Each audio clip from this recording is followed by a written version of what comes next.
Hello viewers, welcome to my channel online study with Bhavesh. आज के video में हम बात करने वाले हैं मोल कंसेप्ट पर आधारित कुछ महत्वपूर्ण न्यूमेरिकल क्वेश्चंस। तो चलिए शुरू करते हैं। देखिए, सबसे पहला क्वेश्चन है आपका 12.06 गुणा 10⁻23 N2 के अणुओं द्वारा घेरा गया आयतन क्या होगा। यह आपका फर्स्ट क्वेश्चन है। और जो आपका सेकंड क्वेश्चन है वो ये कहता है कि 0.98 ग्राम H2SO4 में H2SO4 के कितने अणु होंगे। देखिए, इसके पहले भी मैंने जो वीडियोस अपलोड किए थे उसमें मैंने मोल संकल्पनाओं पर आधारित या मोल कॉन्सेप्ट पर आधारित यदि आपके सामने क्वेश्चन प्रस्तुत होते हैं तो उन क्वेश्चन को किस प्रकार से बनाना है मैंने वो आपको बताया था। यदि आपने वो वीडियो नहीं देखा है तो मैं इस वीडियो के डिस्क्रिप्शन बॉक्स में और कमेंट बॉक्स में मैं उस वीडियो की लिंक को पिन कर दूंगा, तो आप जाकर वहां पर देख सकते हैं। फिलहाल बेसिकली इस वीडियो में मेरा पर्पस यही रहेगा कि मैं इन दोनों क्वेश्चंस को आपको बहुत ही अच्छी तरीके से समझा सकूं। तो देखिए, मैंने आपको सबसे पहला तरीका क्या बताया था कि आपको सबसे पहले जो कोई भी अणु दिया है या परमाणु दिया है, यदि हम सेकंड क्वेश्चन की बात करें तो आपको क्या दिया है, आपको दिया है H2SO4 दिया है। और फर्स्ट क्वेश्चन की यदि मैं बात करूं तो आपको क्या दिया है, N2 दिया है। N2 भी अणु है, H2SO4 भी अणु है। तो आपको क्या करना है, सबसे पहले H2SO4 का आपको मोल समीकरण लिखना है। N2 का क्या लिखना है, सबसे पहले मोल समीकरण लिखना है। और मोल समीकरण कैसे लिखते, यदि आपको वो नहीं आता तो ऊपर आइटम में लिंक आ रहा है, वहां जाकर आप देख सकते हैं। तो फिलहाल यहां पर मैं सबसे पहले हम सेकंड क्वेश्चन को सॉल्व करते हैं, फिर हम फर्स्ट क्वेश्चन को सॉल्व करेंगे। देखिए, सबसे पहले हम क्या लिखते हैं, H2SO4 का मोल समीकरण। हाँ, तो हम क्या लिखेंगे, 1 मोल H2SO4 बराबर क्या हो जाएगा। देखिए, 1 मोल का मतलब होता है 6.023 इंटू 10⁻23 H2SO4 अणु। बात समझ में आई। बस H2SO4 जैसा का वैसा H2SO4 अणु है, लिख दिए। 1 मोल का मतलब होता है केवल 6.023 इंटू 10⁻23। अब बराबर हमें क्या करना रहता है, H2SO4 का मोल समीकरण लिख ले है तो H2SO4 का क्या लिखना पड़ेगा, अब हमें अणुभार लिखना पड़ेगा। अब H2SO4 का अणुभार लिखने के लिए हमें क्या देखना पड़ेगा कि H2SO4 किन परमाणु से मिलकर बना है। ये बना है 2 H से, देख सकते हैं H2, एक S से और 4 बेसिकली ऑक्सीजन से, 1 2 3 4। अब हर एक किसी का भार लिखिए। हाइड्रोजन का भार 1, हाइड्रोजन का भार 1, सल्फर का भार 32, ऑक्सीजन का 16, ऑक्सीजन का 16, ऑक्सीजन का 16, ऑक्सीजन का 16। इन सबको जोड़ दीजिए, H2SO4 का भार मिल जाएगा। 1 1 2, 32 और 2 34, 34 और 16 50, 50 और 16 66, 66 और 16 82, 82 और 16 98। मतलब H2SO4 का भार कितना हुआ, 98 हुआ। तो यहां पर हम क्या लिख देंगे, 98 ग्राम H2SO4। ओके, तो इस प्रकार से हमने किसका समीकरण लिख लिए, H2SO4 का मोल समीकरण लिखिए। अब इसे समझना भी सीखिए। 1 मोल H2SO4 में H2SO4 कितना होता है, 98 ग्राम होता है। बात समझ में आई। और 1 मोल H2SO4 में H2SO4 के कितने अणु होते हैं, 6.023 इंटू 10⁻23 अणु। अब देखिए, क्वेश्चन हमें क्या बोल रहा है, क्वेश्चन हमें बोल रहा है कि 0.98 ग्राम H2SO4 में H2SO4 के कितने अणु होते हैं। अब इस मोल समीकरण को देखकर हम एक बात बोल सकते हैं कि 98 ग्राम H2SO4 में, किसमें, इस मोल समीकरण को देखकर हम बोल सकते हैं कि 98 ग्राम H2SO4 में H2SO4 के कितने अणु होते हैं, 6.023 इंटू 10⁻23 अणु होते हैं।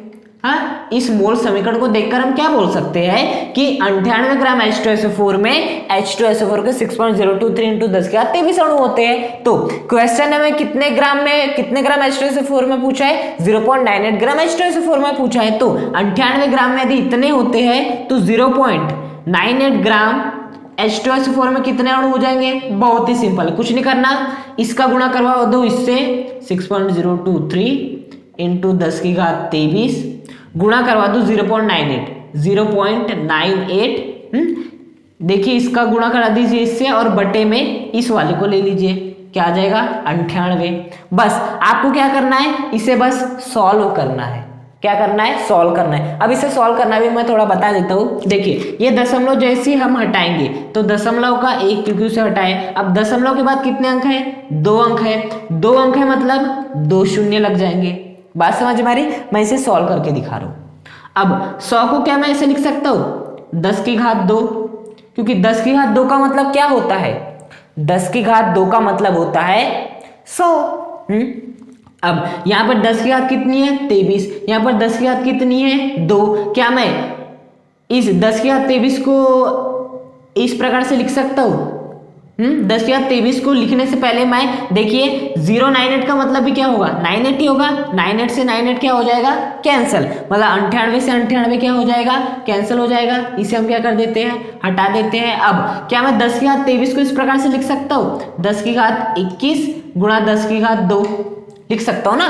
देखिए आधार समान है, घातें क्या हो जाएगी जुड़ जाएगी, 21 + 2 23 हो जाएगा। हाँ तो वही तो हुआ, 10 की घात 23 को हमने इसमें तोड़ दिए, 10 की घात 2 से 10 की घात 2 कैंसल। तो फाइनली आंसर क्या है 6.023 इंटू 10 की घात 21। मतलब यदि मैं बात करूं 0.98 ग्राम में H2SO4 के कितने अणु होंगे तो आपका आंसर आएगा 6.023 इंटू 10 की घात 21 H2SO4 के अणु होंगे।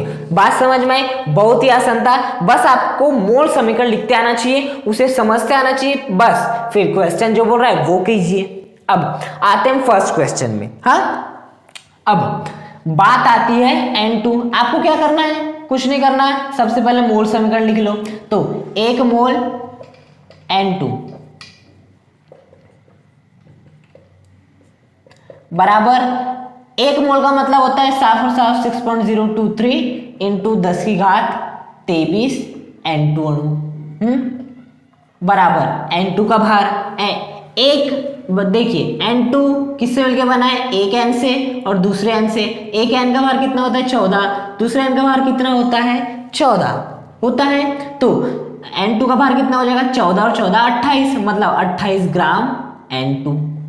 हाँ अब इस मोल समीकरण को देखिए, 1 मोल N2 बराबर 6.023 इंटू 10 की घात 23 N2 के अणु बराबर है 28 ग्राम N2। मतलब 1 मोल N2 का भार कितना होता है 28 ग्राम, या 1 मोल N2 में कितने N2 होते हैं 28 ग्राम N2 होते हैं। या आप ऐसा बोल सकते हो कि 28 ग्राम N2 में कितने मोल होते हैं N2 के 1 मोल होते हैं। आप ऐसे भी पढ़ सकते हो 1 मोल N2 में N2 के कितने अणु होते हैं 6.023 इंटू 10 की घात 23 अणु होते हैं। आप ऐसा भी पढ़ सकते हैं कि 6.023 इंटू 10 की घात 23 N2 के अणु का भार कितना होता है 28 ग्राम, या 28 ग्राम N2 में N2 के कितने अणु होते हैं 6.023 इंटू 10 की घात 23 N2 के अणु होते हैं। अब क्वेश्चन हमें क्या बोल रहा है, क्वेश्चन हमें बोल रहा है कि 12.046 गुणा 10 की घात 23 N2 के अणुओं द्वारा घेरा गया आयतन। अब यहां तो आयतन की बात ही नहीं हुई है, आप बोल रहे थे मोल समीकरण लिखना है, जिसकी भी बात कर रहा होगा उसके बीच में संबंध दिखा के सॉल्व कर लेना है। अब यहां तो बेसिकली वो अणु, हालांकि उसने अणु तो दिया है, ये अणु तो दिया है हाँ, लेकिन बात अब कर रहा है वो आयतन की, और इस मोल समीकरण में तो आयतन के बारे में हमने पढ़ा ही नहीं है। तो हमेशा याद रखिएगा कि जब भी आप किसी भी गैस का क्या लिखते हैं मोल समीकरण लिखते हैं, क्या लिखते हैं किसी भी गैस का मोल समीकरण लिखते हैं, तो हमेशा याद रखना इसमें और एक चीज ऐड कर लेना है 22.4 लीटर आयतन। हाँ मतलब 1 मोल का मतलब जिस प्रकार से, देखिए मैंने आपको समझाया था कि 1 मोल का मतलब क्या होता है, कुछ नहीं होता, केवल 1 मोल का मतलब होता है 6.023 इंटू 10 की घात 23।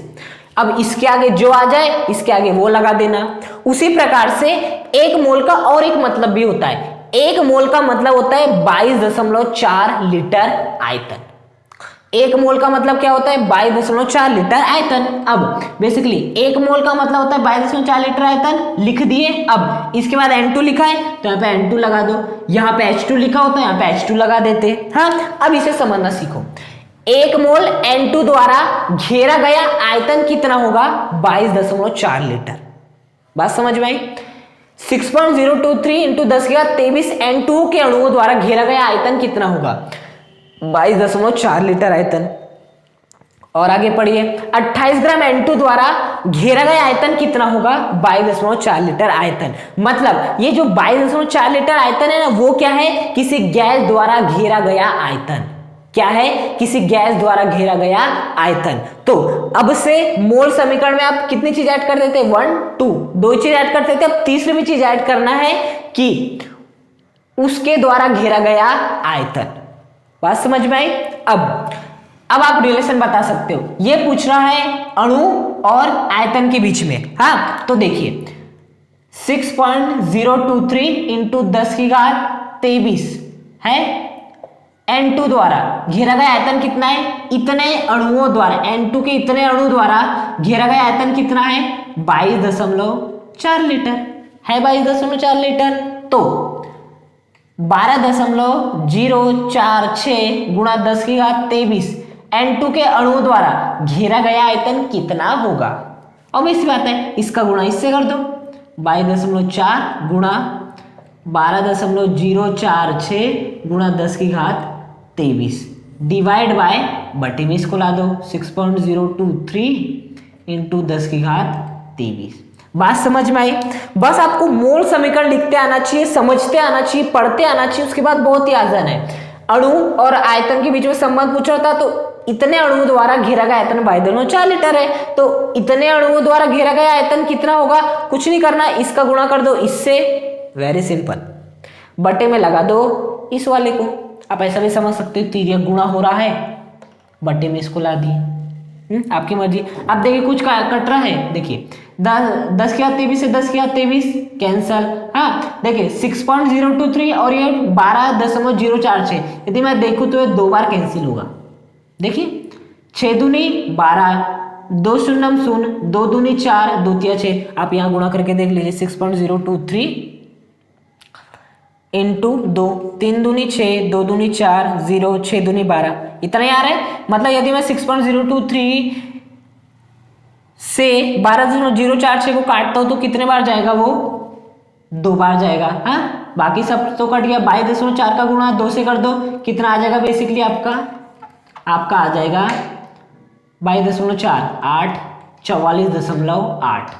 मतलब 12.046 गुणा 10⁻23 N2 के अणु द्वारा घेरा गया आयतन कितना होगा? 44.8 लीटर आयतन।